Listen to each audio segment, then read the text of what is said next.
বন্ধুসকল নমস্কাৰ আশা ৰাখিছো আপোনালোক সকলো কুশলে আছে আৰু কুশলে থাকিব লাগে বন্ধুসকল আজি আপোনালোকলৈ এই সময়ত জনাবলৈ লৈছো চাওক কৰ্মচাৰী সকলৰ বাবে প্ৰকাশ হোৱা এটা গুৰুত্বপূৰ্ণ খবৰ যেটো হেহতিয়াকৈ প্ৰকাশ হৈছে আজিৰ এই ভিডিওটোৰ জৰিয়তে আপোনালোকক জনাবলৈ যত্ন কৰিম বন্ধুসকল এটা গুৰুত্বপূৰ্ণ ইনফৰমেশনৰ বিষয়ে অৱগত হোৱাৰ লগে লগে আপোনালোকক জনাবলৈ যত্ন কৰিছো আৰু আশা ৰাখিছো আপোনালোকে ভিডিওটোৰ সৈতে সহযোগিতা কৰিব তে বন্ধুসকল এই গুৰুত্বপূৰ্ণ ইনফৰমেশনটোৰ পাছৰ অংশটো আপোনালোকৰ সন্মুখত হাইলাইট কৰিবলৈ যত্ন কৰিছো চাওক কৰ্মচাৰী সকলে বাছনি কৰিব লাগিব যে তেওঁলোকে এনপিএছ লব নে ওপিএছ লব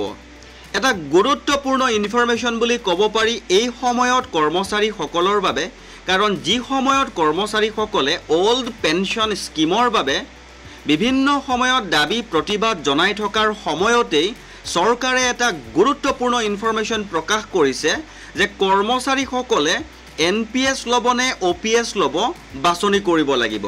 বন্ধুসকল এই গুৰুত্বপূৰ্ণ ইনফৰমেশনটোৰ বিষয়ে সম্পূৰ্ণ সবিশেষ আপোনালোকক খুব কম সময়ৰ ভিতৰতে জনাবলৈ যত্ন কৰিম তাৰ আগতে আপোনালোকক এটা সৰুকৈ ৰিকুৱেষ্ট কৰিছো যদি আগলৈকো আপোনালোকে এনেকুৱা ধৰণৰ কিছুমান গুৰুত্বপূৰ্ণ ইনফৰমেশন পলকতে পাই থকাটো বিচাৰে তেনেহলে চেনেলটো সাবস্ক্ৰাইব কৰি হাতত ৰাখি থব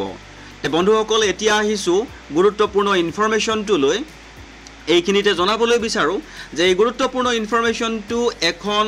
আখাৰীৰ অনলাইন নিউজ পেপাৰে খুব সুন্দৰকৈ প্ৰকাশ কৰিছে আৰু তেওঁলোকে যেনেকৈ প্ৰকাশ কৰিছে ঠিক তেনেকৈ জনাবলৈ যত্ন কৰিছো তে বন্ধুসকল ইতিমধ্যে আপোনালোকে গম পাইছে যে এনপিএছ বা ওপিএছ এই প্ৰসংগটো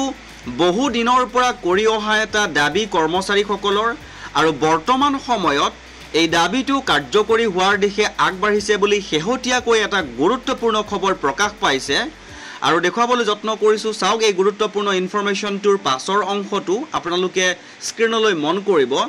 বন্ধুসকল এইখিনিতে জনাইছো যে তেওঁলোকে হেডলাইনটো এনেকৈ প্ৰকাশ কৰিছিলে change from NPS to OPS তে বন্ধুসকল দেখুৱাই আছো চাওক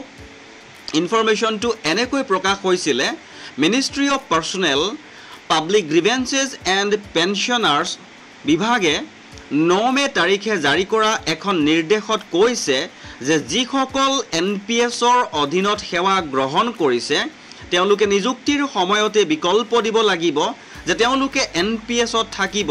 নে ওপিএছৰ সুবিধা গ্ৰহণ কৰিব বিচাৰে এটা ডাঙৰ ঘোষণা কৰি চৰকাৰে কৈছে যে অল ইণ্ডিয়া সাৰ্ভিসেছৰ বিষয়াসকলৰ বাবে নিৰ্দিষ্ট ক্ষেত্ৰত পুৰণি পেনশন আঁচনি বা ওল্ড পেনশন স্কিমৰ সুবিধা গ্ৰহণ কৰাৰ বিকল্প থাকিব